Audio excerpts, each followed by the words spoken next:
a grabar la clase y para aquellos que no pueden estar por razones lógicas. Así que avisen a sus compañeros y en principio incluso hasta que nosotros podamos, porque si se corta la luz, bueno, ¿qué puede pasar? Así que como para que también sus compañeros se queden tranquilos y ustedes mismos si se les llega a cortar la luz, ¿no? Este, después, bueno, todos los canales de comunicación después estarán abiertos, digamos. Si hay alguna duda que quieran hacer llegar o alguna cuestión de orden del programa, bueno, la vemos. Así que bueno, vamos a arrancar así no perdemos tiempo y más si se está por en buen momento se corta todo. Bueno, la clase de hoy, como habrán visto, tiene que ver con un tema nuevo, digamos, bastante nuevo, digamos, de lo que veníamos trayendo, que es el tema de el derecho privado. Cuando hablamos de derecho privado, estamos haciendo alusión a una parte del ordenamiento jurídico que se rige por por otros principios, por otras reglas, y fundamentalmente en las cuales no interviene el Estado en su condición predominante, digamos. No interviene el Estado haciendo ejercicio de su potestad y de su fuerza. O sea, no habría una relación desigual como existe cuando el Estado ejerce una potestad. Nosotros hasta ahora venimos viendo al derecho público en los cuales interviene el Estado, en los cuales hay relaciones entre las provincias, en las cuales hay relaciones entre el Estado-Nación y las provincias, hay relaciones entre los municipios, hay relaciones entre un particular y el Estado. eh, Habrán visto el fallo Chevron, por ejemplo, que es un caso en el cual existe una relación entre una persona jurídica, que es una empresa como es Chevron, y el Estado Nacional y el Estado neuquino. Pero en el ámbito del derecho privado vamos a hablar de relaciones jurídicas que existen, en las cuales no está ese poder del Estado, sino que hay una relación más de par. Hay una relación mucho más, en principio, insisto, dentro de la paridad, digamos, en las cuales no está el Estado. Puede haber un montón de ejemplos, digamos. Las relaciones que ustedes establecen en los casos este, de trabajar en una relación privada, por ejemplo, eh, cualquiera de nosotros empleado de una empresa en las cuales el Estado no está presente, bueno, esa es una relación de derecho privado. Eh, Aquellas relaciones establecidas cuando nosotros vamos al supermercado y compramos algo, por ejemplo. Esa es una relación de derecho privado. Cuando nosotros alquilamos un departamento, como dueños o como inquilinos, bueno, esa es una relación de derecho privado. En este caso, como tal, tradicionalmente, las relaciones de derecho privado o el derecho privado siempre fue visto como un derecho más bien de índole patrimonial, en las cuales regían otros principios. Incluso les digo que siempre fue visto como un derecho más bien, ¿cómo decirlo?, deshumanizado, porque se trataba de relaciones en las cuales no existe, lo más importante o lo que más regía era el dinero. Era muy patrimonial el derecho privado. Esa visión, no obstante, se fue rompiendo con el correr de los años. Primero porque muchas de las cuestiones del derecho privado que, que estaban vigentes bajo el orden puramente patrimonial fueron atenuadas. Entonces empezó a haber un proceso de humanización, digamos. Por un lado, de algunos derechos reconocidos en el derecho civil, como el derecho de propiedad, en las cuales en algún momento era absoluto totalmente. Eh, por otra parte, en cuanto a las relaciones de familia, yo creo que ahí se da el ámbito más fuerte de humanización. Como habrán visto en las clases, el derecho de familia regido en el derecho privado era un derecho totalmente patriarcal, deshumanizado. Bueno, Vélez lo había planteado de un modo bastante relacionado con las prácticas canónicas. Bueno, es ahí donde se dio más fuerte tal vez la humanización del derecho privado. Y después en otras cuestiones que son obvias, pero es que el derecho se hacía el tonto, por así decirlo, que era esta supuesta igualdad que había entre las partes. A ver, nadie puede plantear una igualdad seria entre una empresa y un consumidor, por ejemplo. Nadie puede decir que están en una situación de paridad cuando te hacen firmar un contrato de adhesión de 800.000 cláusulas en las cuales solamente tenés que firmar. Nadie puede decir que el poder de negociación entre un empleador de una empresa y un obrero es la misma. No están en la par. Entonces ahí es donde el derecho privado empezó a darse cuenta y empezó lentamente a introducir un montón de cláusulas, de reglas, de principios, donde se fue resquebrajando esta idea. Por otra parte, eh, hay un tema fundamental, que es el tema de los riesgos, que eso merecería incluso otra clase totalmente abierta, y que de hecho el tema de riesgo lo vamos a ver después. Bajo el régimen del derecho privado tradicional, el derecho, o sea, la responsabilidad de los actos solamente se limitaba a la culpa. Es decir, yo era responsable si tenía culpa, o ni hablar si tenía la intención de hacer un mal a alguien, digamos. Y eso no era visto por el derecho privado. Luego de la aparición de la tecnología, de las máquinas, de los automóviles, las relaciones que se fueron complejizando más. Bueno, hay también, yo digo, el dueño, por ejemplo, de un auto, también soy responsable, por más que no haya tenido culpa ni dolo, si causé un accidente. Lo mismo soy responsable de los actos que haga mis dependientes. Lo mismo soy responsable de los actos que haga mis hijos, etc. Ese lado de la responsabilidad también se fue humanizando porque extendió la responsabilidad. Antes había daños que no estaban cubiertos o no había daños que no estaban bajo el amparo del derecho. Y ahora sí, con este derecho nuevo sí. En la clase vimos mucho el Código Civil, como habrán visto. Ustedes habrán visto que ahí hicimos un largo camino por lo que es el Código Civil, que está bueno que ustedes lo tengan en cuenta, porque es el libro que rige prácticamente todo el derecho privado. Y hay un fenómeno ahí que lo hablamos, que es la codificación. ¿Qué quiere decir la codificación? La codificación es la concentración en un solo cuerpo legislativo de todas las normas que rigen el derecho privado. El derecho público, por ejemplo, no es codificado, porque el derecho público, ustedes dirán, está la Constitución, pero además de la Constitución hay millones de leyes dispersas, está la Constitución provincial, hay ordenanzas, hay cartas orgánicas, hay decretos, son muchísimas. El derecho público es expansivo totalmente. En cambio, el derecho privado, ustedes si tienen cualquier caso, digamos, pueden ir al Código Civil y resolverlo. O sea, para los abogados incluso es mucho más fácil, esto es muy relativo, pero bueno, se los digo de ejemplo, solucionar un caso bajo el amparo del derecho privado, porque si hay un caso de familia, por ejemplo, y no sé, preguntan ¿cuál es el plazo para demandar una acción de paternidad, por ejemplo? Una acción de filiación, de reconocimiento de paternidad. Bueno, voy al Código Civil y está. No sé, ¿cuáles son los requisitos para el testamento? Voy al Código Civil y está. ¿Cuáles son los requisitos para adquirir la propiedad, el dominio de una cosa? Voy al Código Civil y está. ¿Qué clase de servidumbre hay? Voy al Código Civil y está. Está todo concentrado ahí, digamos. O sea, esa es la característica que tiene la codificación.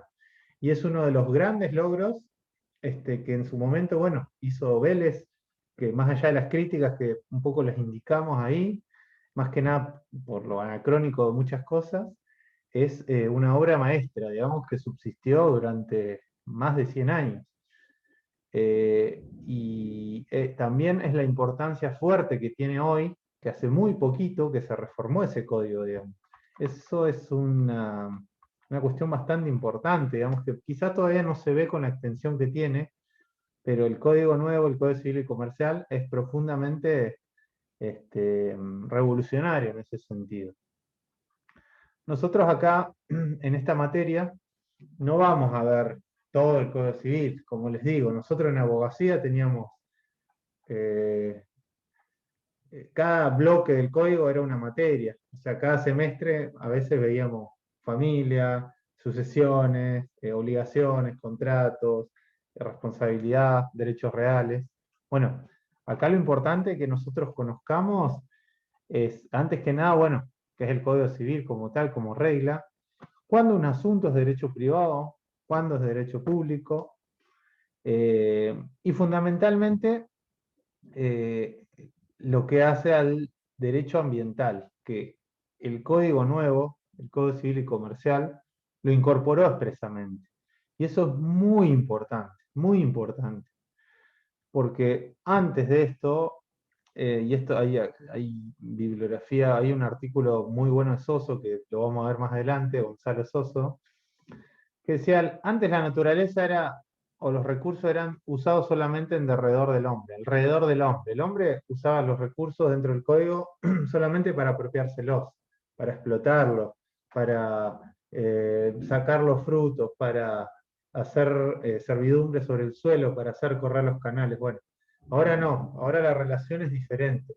Está reconocido el ambiente, están reconocidos, además de los derechos individuales, los derechos de incidencia colectiva, que ese tema de los derechos de incidencia colectiva es muy importante, que lo van a ver con la profesora Garay Gorta en la clase próxima, creo, en el jueves, eh, y están reconocidos los presupuestos mínimos, que esto por ahí es algo que no se ve tan, que parece una pavada en realidad, pero es muy importante que se incluya que el límite, digamos, del dominio son también los presupuestos mínimos de protección ambiental. Todos esos artículos lo vamos a ver, como también vamos a ver más adelante, y quizás sea la parte del código que más veamos, los derechos reales, y particularmente el dominio, porque justamente del dominio, de este derecho real, que es el máximo derecho real, porque concentra todas las facultades que yo puedo tener respecto a una cosa, tiene una profunda incidencia en la planificación, que es el tema que a todos nos convoca, por el cual ustedes están estudiando esta carrera, y en cuanto al ambiente. Entonces, es muy importante, digamos, esta materia en ese tema, digamos, para conocer.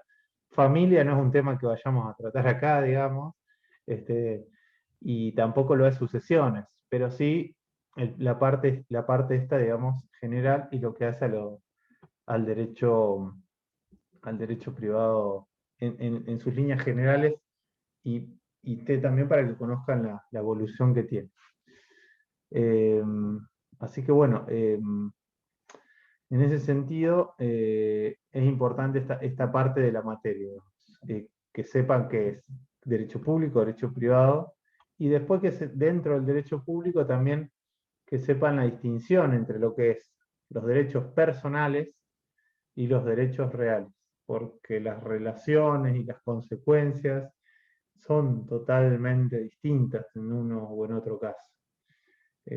Las relaciones de los derechos personales son aquellas que se establecen entre dos personas, por eso personal, digamos, es la que yo establezco respecto al supermercado cuando voy a comprar algo, es la relación que tengo con mi inquilino, con el alquiler, es la relación que yo tengo si presto un servicio yo a alguien, digamos, por ejemplo, no sé, yo por ejemplo soy albañil, presto mi servicio, alguien me contrata, bueno, una relación de derecho privado. Y en cambio es muy diferente la relación de derecho público, porque la relación de derechos públicos, como decíamos, está el Estado presente y ejerce su potestad de un modo diferente. Perdón. Perdón, no, les venía hablando del derecho personal. Las relaciones de derecho real son muy diferentes, porque en las relaciones de derecho real la relación se establece respecto a una cosa, no hay dos personas, hay una cosa en sí, entonces ahí ya cambia el sistema. Lo de derecho real igual ya va a merecer otra clase en particular, donde se va a profundizar sobre los derechos reales y sobre el dominio en particular. En los derechos personales rige mucho este tema de la libertad, digamos, de formas. Más allá de algunas limitaciones que se tienen, no sé, yo puedo decir con ustedes, bueno, vamos a hacer un contrato, chicos, en los cuales, no sé, ustedes me van a vender algo y yo les vendo y yo les pago en dinero. Y yo puedo arreglar con ustedes, le pago en dinero en 2 cuotas, en 3 cuotas, le pago una parte en dinero y la otra en, no sé, en lapiceras. Ustedes pueden decir, bueno, te doy esta cosa dentro de 10 días, dentro de 20, no importa. Bueno, es como que rige bastante el principio de libertad de forma. En los derechos reales no, el orden público impera con toda su extensión, entonces se limita a eso, está muy marcado por reglas. Está el Estado, digamos, no el Estado como potestad, sino que el Estado como ordenador está presente. Lo van a ver más adelante, pero por ejemplo, en derechos reales hay una palabrita que se llama numerus clausus, se llama, que es una palabra en latín, que quiere decir que los derechos reales están expresamente nominados en el código, están numerados, y no salen de ahí. No podemos nosotros arreglar, vamos a crear otro derecho real. No, eso es imposible. Rige ahí el principio de taxatividad, taxativo, digamos, que quiere decir que no puedo variar lo que son fijos. En cambio, derecho personal, como decíamos, es mucho más liviano, se puede ampliar, se puede modificar, podemos hacer relación en diferentes sentidos, etc. Eso también, esta cuestión también tiene que ver con los derechos que vayan a estar presentes yo como dueño de un derecho real, porque tengo también otros derechos que por ahí no tengo dentro del derecho personal. Por ejemplo, el derecho de ir contra todos, que hay una palabrita que en latín se llama erga omnes, ahí lo copié, que quiere decir ir contra todos.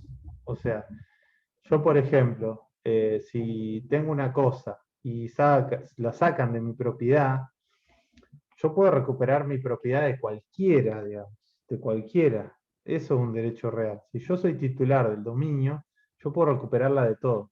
Erga omnes es una palabra que quiere decir respecto a todos, digamos, respecto a todos. Erga omnes tiene que ver con derechos reales, no con derechos personales.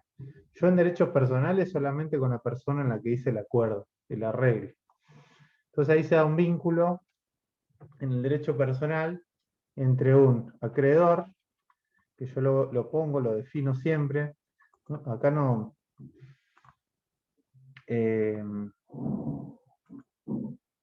a ver si...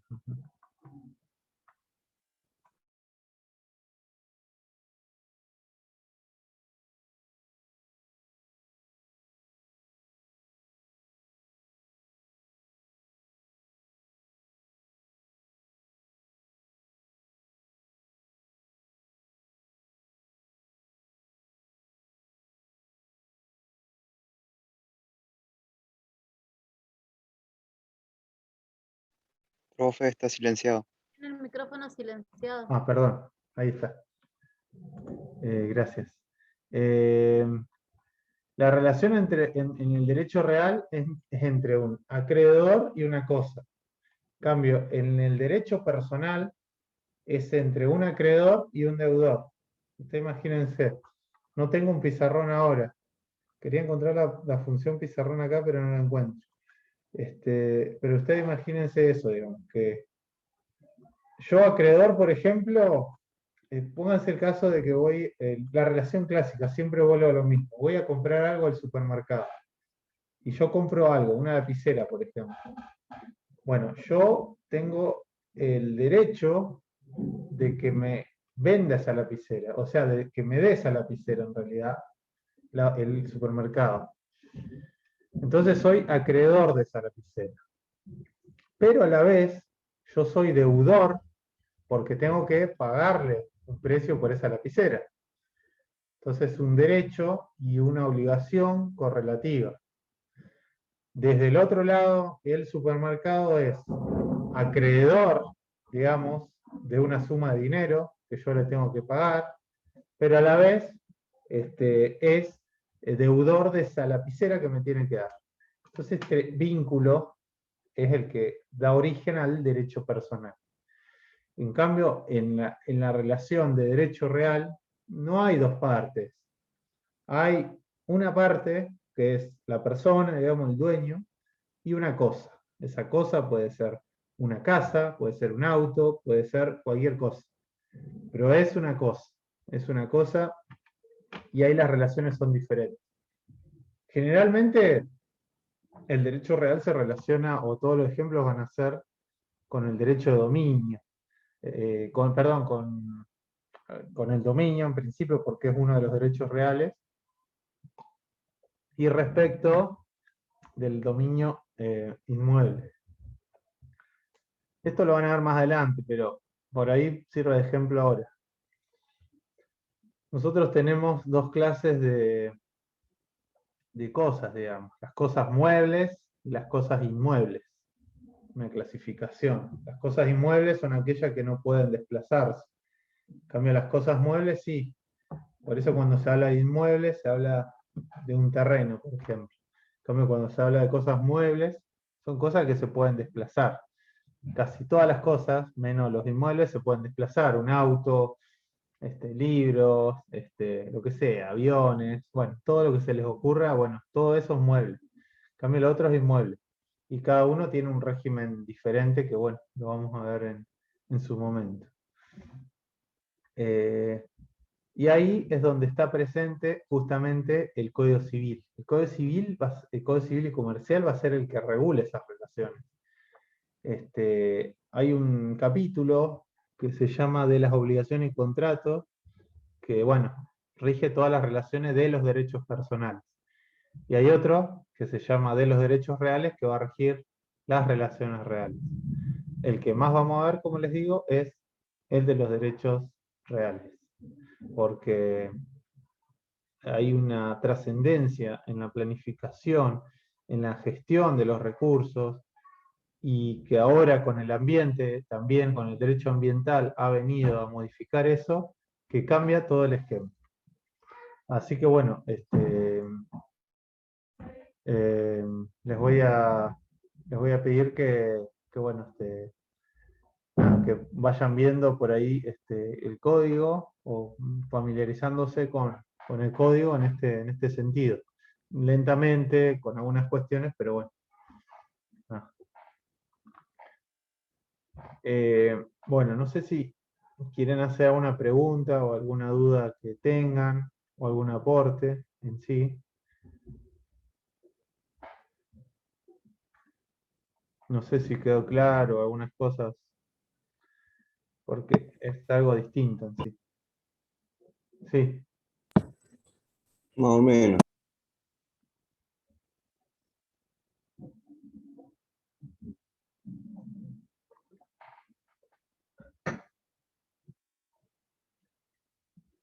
¿Profe? Sí, Luján. ¿Se escucha bien? Yo tenía una duda, o sea, por ahí es muy pava, pero cuando habla de la diferencia entre el derecho público y derecho privado con respecto a las clases de relaciones, por más de que en el derecho público esté esto de que son relaciones de subordinación por el rol que cumple el Estado, y el privado se rige más a las relaciones de coordinación, ¿puede llegar a existir algún caso de subordinación? No es pava la pregunta, porque en realidad la idea, y acá por ahí hablamos de de un ideal, digamos, que se vio en el código, es que no había subordinación, porque no estaba el Estado presente, entonces no había relación de subordinación. Pero ¿qué pasa? El derecho se dio cuenta que esta idea de subordinación era una fantasía, porque se daba en algunos casos de que sí estábamos en una relación de paridad, pero en muchos casos no, porque no es lo mismo, insisto con estos ejemplos, la relación que yo puedo tener como consumidor que la que tiene una empresa. Entonces, eh, esas relaciones, se cae el cielo, esas relaciones son totalmente diferentes. Eh, y para esto es que el último Código Civil y Comercial fue interviniendo bastante. Entonces, todo el régimen de consumidor, por ejemplo, se basa en esto, en que en un principio, digamos, de que la relación entre el consumidor y los proveedores o los comerciantes, etcétera, el círculo es amplio, no es igual. No dice que es una relación de subordinación, pero dice que no es igual. Y el otro caso más claro, el de derecho privado, es el derecho social. Que el derecho social, eh, la mayoría de la doctrina dice que es derecho privado, porque se establece entre dos partes en las cuales no interviene el Estado. Entonces, todo el vínculo del contrato de trabajo, por ejemplo, también se basa en un principio que es, no hay subordinación en la teoría, pero en la realidad sí hay subordinación, digamos, entre las partes, entre el empleador y el empleado. Entonces, por eso es que el derecho social, por ejemplo, tiene un principio, la ley de contrato de trabajo, que es el principio protectorio. Y hay un montón de cláusulas en favor del trabajador. Entonces reconoce esa desigualdad que hay. Pero de todos modos es derecho privado, digamos, porque no está el Estado y no ejerce potestades como Estado. Ahí en la clase también hay un punto que es importante también que lo tengan en cuenta, es que el Estado igual, no es que siempre que actúa el Estado hay derecho público, porque hay un montón de veces que el Estado actúa como una persona jurídica, como cualquier otra, digamos. Entonces, actúa sin ejercer potestades. Y yo les puse un ejemplo que era este de cuando el Estado alquila no sé, alquila un inmueble, por ejemplo, para comprar para una oficina, una dependencia. Bueno, va a comprar un inmueble y se acabó, digamos. En principio es así, digamos. Este, potestades es el. Relaciónalo como sinónimo, como poder o como función que tiene el Estado, en virtud de ser Estado, digamos, del ejercicio de competencias que le atribuye la Constitución. La primera potestad que tiene el Estado es que hacer ejercicio de la fuerza legítima. Es decir, el Estado, imagínense que es el único que produce derecho, antes que nada. No es que nosotros no hacemos derecho. Nosotros no podemos decir, voy a hacer esto y va a regir. No. El Estado es el único que puede hacer derecho y es el único que puede hacerlo cumplir. Si no lo cumple alguien, bueno, tiene los medios coercitivos para imponerlo. Si yo voy en la calle a contramano, bueno, es una infracción ya a una regla. Y además el Estado, a través de sus medios coercitivos, puede venir a través de un agente de policía municipal, por ejemplo, y decir, primero, no andes en contramano, te voy a retener el auto, te lo voy a secuestrar y además te voy a cobrar una multa por andar en contramano. Eso lo puede hacer el Estado, no lo puede hacer nadie más, digamos. Esto es potestad, digamos. Esto es el poder que tiene el Estado y por el cual se diferencia. Ustedes imagínense por un momento nomás que no hubiera Estado. Imagínense esa situación prehistórica de que no hubiera Estado, como pasó en su momento, digamos. Bueno, ahí no habría derecho público. Ahí todo el derecho sería derecho entre partes, privado. Pero en efecto, habría desigualdad, habría igualdad, Bueno, hay algunos autores como Hobbes, un filósofo que capaz lo habrán escuchado, Thomas Hobbes, que va a decir que en realidad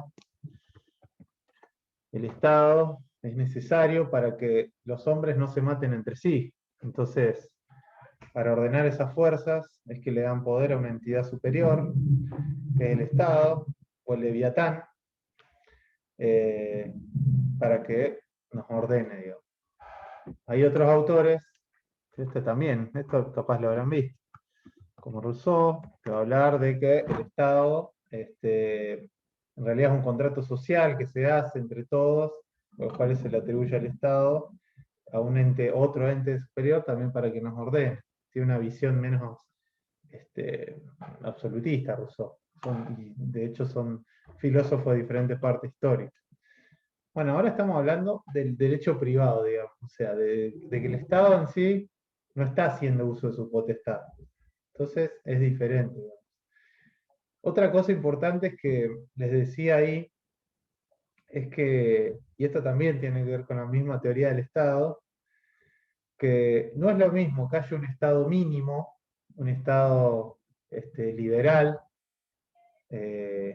o neoliberal o reformulado, en el cual el Estado no se mete o delega todo, descentraliza, que dice yo Estado me voy a ocupar solamente de algunas cosas, me voy a ocupar de los servicios esenciales, por ejemplo, me voy a encargar de la justicia, me voy a encargar de la educación, por ejemplo, que un Estado que está presente en todo. Entonces es un Estado que incluso se mete y tiene empresas, por ejemplo.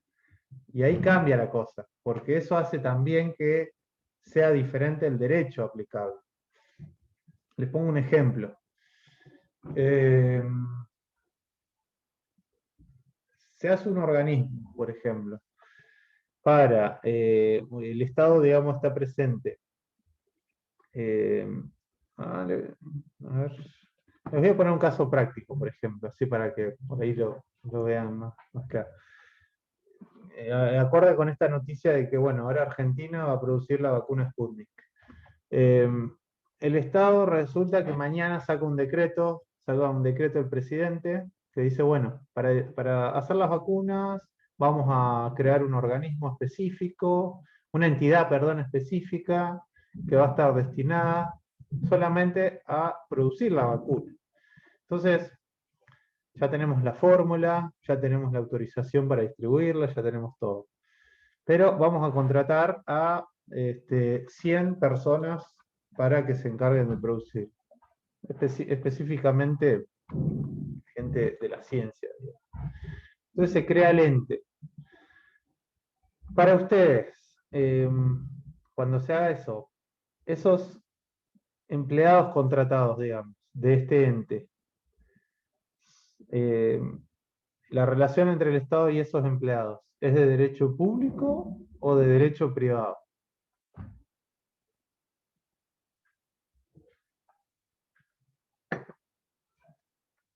Los escucho.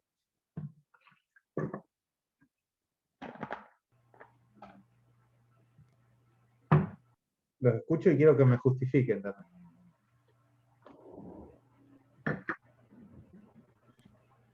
No, ni idea, Para bro. mí es derecho privado. Derecho privado, Hernán, ¿por qué? Derecho privado, digo yo, profe. ¿Por qué derecho privado?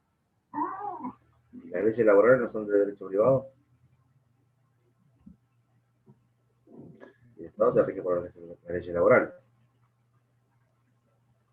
Derecho, a ver, por ahí esto yo no lo desarrollé mucho.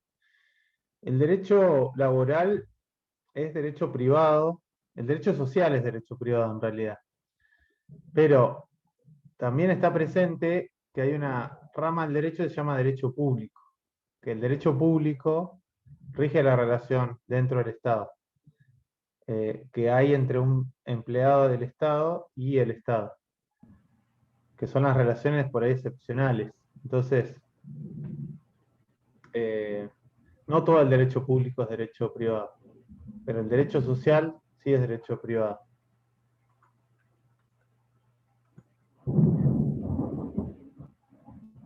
Ahí Pablo dice que serían empleados del ente público, porque los empleados serían empleados del ente público.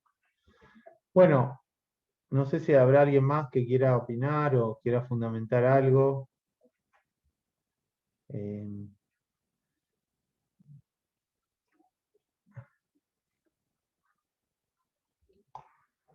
Les voy a decir algo para que se tranquilicen. Es un tema súper debatido. O sea, no es un tema claro. Hay opiniones. Hay algunos que por ahí opinan como Hernán y van a decir, miren, es una relación laboral, es una relación en la cual el Estado toma empleados para producir la vacuna, es un fin específico que no hace a las funciones del Estado, digamos, que el Estado en realidad está haciendo algo, sí, por el bienestar general de todos, pero que tranquilamente podría no hacerlo, porque el Estado tal vez no debería hacer vacunas, sino que eso debería ser privado. Bueno, acá actúa en el ámbito privado, entonces esa gente puede estar vinculada por lo privado, y en ese caso va a regir la ley de contrato de trabajo. La ley de contrato de trabajo, capaz que la conocen, la 20774, que va a regir las relaciones en el derecho privado y en el derecho social. Va a haber otra postura que va a decir, no, el Estado acá está actuando como persona de derecho público. Entonces, está actuando por un fin general, está actuando por la salud de todos. Entonces las relaciones son de derecho público.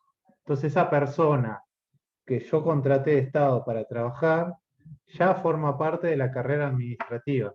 E incluso tiene un montón de derechos que no tiene el empleado privado, por ejemplo. Les digo así rápidamente, ¿cuáles serían los distintos derechos? Si yo soy empleado público, por ejemplo, si soy empleado privado, ustedes saben o conocerán que a un empleado privado yo lo puedo echar cuando quiero, si soy empleador. O sea, una empresa despide a alguien y chao. Después varía si es indemnizable o no. O sea, si es sin causa, yo tengo que indemnizarlo gravemente y tengo que pagar un montón. En el Estado no es tan así, porque si yo estoy dentro de un régimen de planta permanente, que ya tengo requisitos cumplidos, a mí no me pueden echar. Ahí ya hay una estabilidad. Entonces me tienen que hacer un sumario, probar y sacarme, pero es muy diferente la relación. Entonces es muy importante distinguir si entre una relación de derecho público o privado. ¿Qué ha hecho el Estado? El Estado muchas veces ha creado organismos, entes públicos, pero a sus empleados les hizo un régimen de derecho privado, que creo que es un caso, había un instituto previsional, no me acuerdo cuál era, que las relaciones las estableció y dijo, mire, yo tomo gente, pero esta es derecho privado. En la mayoría de los casos es derecho público, en realidad. Pero es un tema bastante debatido. Y las consecuencias cambian un montón incluso en ese punto. No es lo mismo ser empleado de una universidad privada, por ejemplo, que de una universidad pública. Yo ahora le estoy dando clases como profesor de una universidad pública, por ejemplo. Y el régimen que rige, además de que hay un convenio colectivo, establece que para expulsarme, por ejemplo, tienen que hacer un sumario. En una universidad privada no es tan así. Si la ley no dice nada de un sumario, no hay sumario y también te pueden echar como un empleador, porque es una relación de derecho privado. Entonces, cambian mucho las consecuencias en ese sentido. Esto ténganlo siempre presente. Exoneración. Sí, la exoneración es una pena, claro, tienen que exonerarte para echarte. Es la pena que se establece. Que se ha exonerado a veces se ha exonerado, se ha llegado a la exoneración.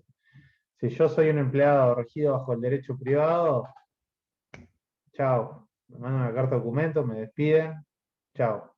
Lo único que tiene que hacer el empleador es pagar. Cesantía, sí, son dos penas similares. Cambian por el tema de los aportes, pero sí.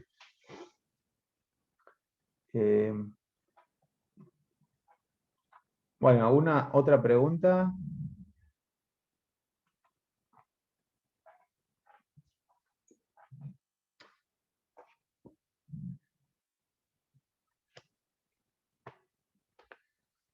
¿Cómo van con la materia en sí? Ya se acerca el examen, ¿eh? Más o ¿Te menos. recordás?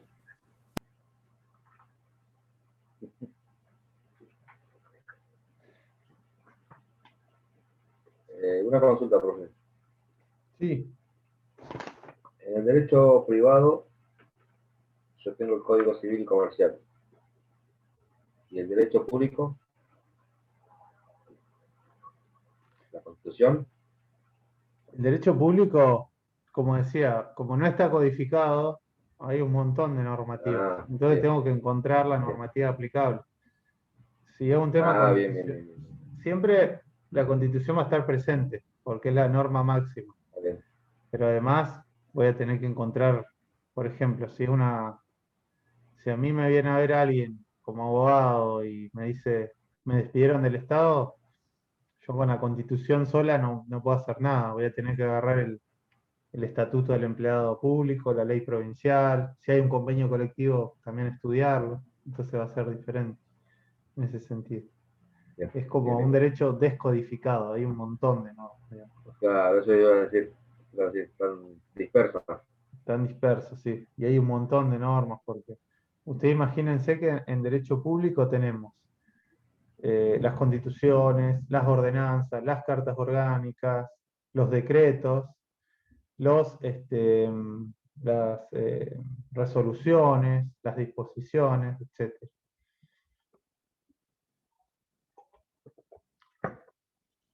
Del código, bueno, ahora no lo tengo presente el código, pero lo vamos a ir viendo. La primera parte seguro, hasta el artículo 14-15 lo van a tener que leer después. Eh, Más que leerlo, entenderlo. Yo ahí subí de bibliografía el libro de Infojus, el de Marisa Herrera, que ese libro es cuando se sancionó el código, se dictó, el Código Civil y Comercial comentado. Además de eso, está el libro de Lorenzetti, que lo quería subir y no lo pude subir porque era muy pesado. Entonces voy a tratar de subirlo de otro modo, o por lo menos subir las partes estas que vamos a ver. Igualmente, chicos, tengan esto, a ver, si pueden, una buena inversión que pueden hacer, porque lo van a usar siempre, tengan el Código Civil, es un librito, cómprenlo, porque la verdad que yo creo que lo van a usar siempre, más allá de que no sean abogados, o sea, es algo que en su profesión no van a tener presente. Así como tienen que tener en su caso una constitución, que seguramente la deben tener todos, bueno, también tengan el código ahí a mano. Y si no, se lo imprimen. Se lo impriman no de internet el código, o impriman por lo menos el libro este general y la parte de derechos reales. Son las dos libros. Creo que están divididos en partes. Impriman esas dos partes para tenerlos, porque hay muchas cosas que salen ahí que es tan claro el código que no merece tanto análisis. Así que nada, yo les recomendaría eso, digamos, que tengan presente siempre en el código. Eh, en el examen, sí, hasta donde lleguemos entra en principio. El examen es el 6 de mayo.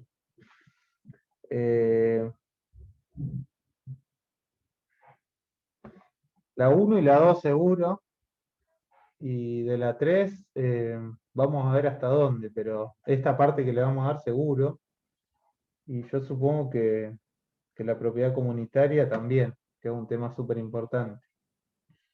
Eso seguro. Seguro. ¿Cómo, profe? ¿Cómo dijo? Lo último que dijo. Las dos bolillas primeras seguro. Vayan estudiando, vayan viendo el material. Igual les digo a todos los que vienen a la clase y ven las clases, les va a resultar muchísimo más fácil, digamos, no van a tener que ponerse a leer todo. Pero sí, y de la bolilla 3, bueno, este punto que vemos, sí, diferencia entre el derecho público-privado, la codificación, qué es el derecho privado, qué es un derecho personal, qué es un derecho real. En las clases que viene van a ver con Silvia el derecho real, los derechos reales y de incidencia colectiva y el derecho real de dominio. Es un tema que lo van a ver seguro con Silvia. Hasta ahí seguro que entra. La propiedad comunitaria, yo diría que en principio sí, pero bueno, vamos a ver. Vamos a ver cómo venimos con los tiempos. Porque es un tema bastante largo y está bueno que lo veamos bien. Pero les digo, si ustedes vienen estudiando todos los días un poquito, o si vienen a clase, no hay ningún problema, les va a ir bien. También pueden venir a las mesas de consulta. Hoy hubo una mesa de consulta y también pueden venir ustedes, más allá de que no rindan final, si algún día tienen una pregunta o algo. Antes, en la normalidad, en la presencialidad, les hubieses dicho que si deseaban ir a ver una mesa de examen final, también podían hacerlo para ir preparándose. Hoy como no hay, es todo virtual y es por Zoom, no los puedo invitar, pero bueno, eso también Se puede estaba hacer bueno igual. para conocer cómo una mesa de examen. El viernes tenemos mesa de examen final, por ejemplo. Pero bueno, hoy no puede ser posible. Igual en otras facultades se está haciendo eso, que se puede aún. Digamos, a pesar de que esté Zoom, por ejemplo, abogacía lo está haciendo. Y estamos viendo todas las mesas de derecho romano y todo lo demás, lo estamos viendo. Sin ninguna complicación, es solamente quedarse callado y mirar. Ah, sí, mira, no sabía, Por debe eso, ser nuevo. Y tal vez sea a criterio del alumno, digamos. Si el alumno permite que alguien mire, por ahí sí. Pero bueno, yo, hasta donde tengo entendido no se podía, digamos.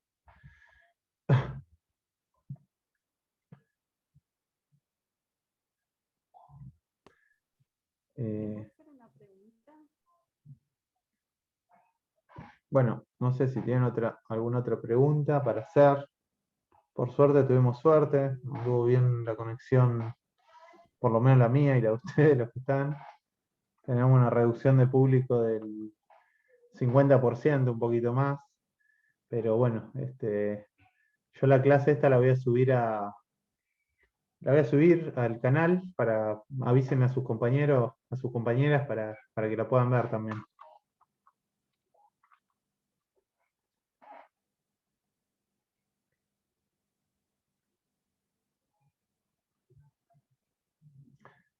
Y lo estamos viendo al parcial con la profesora. Seguramente que va a coincidir que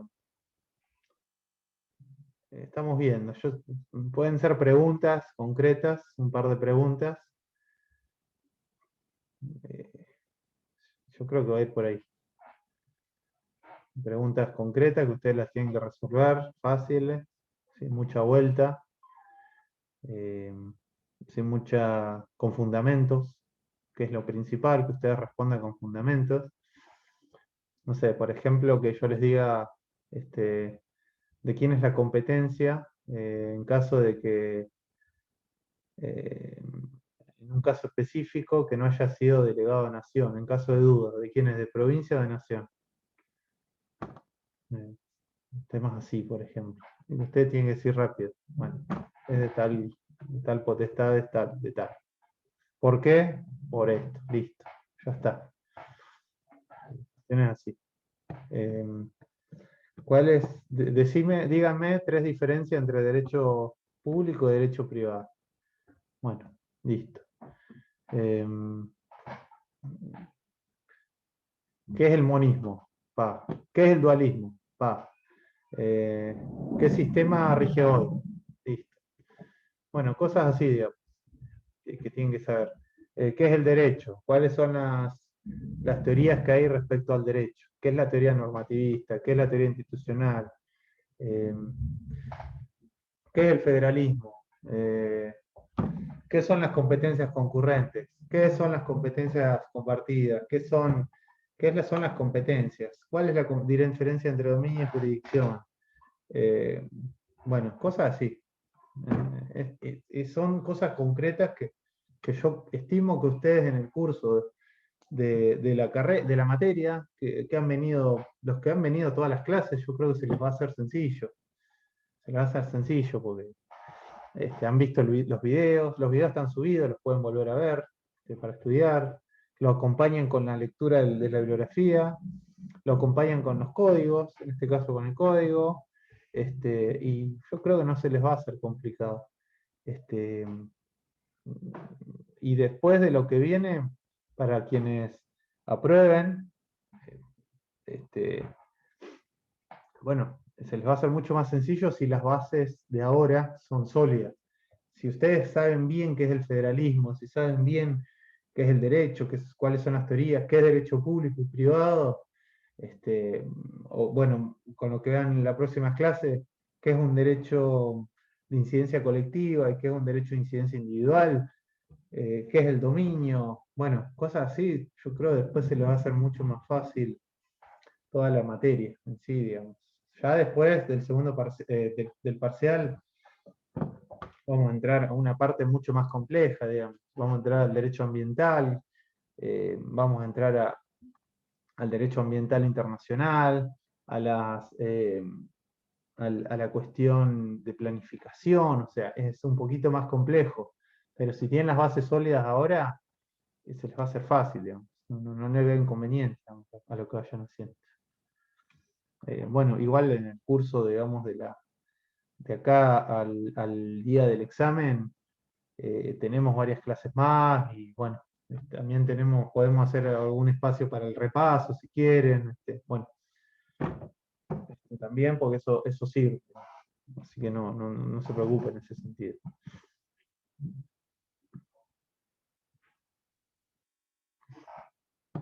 Así que bueno.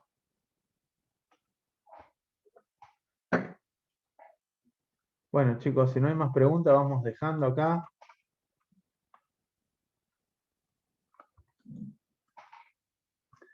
Estamos viendo si es escrito o no. Vamos a ver, Dalila. Vamos viendo.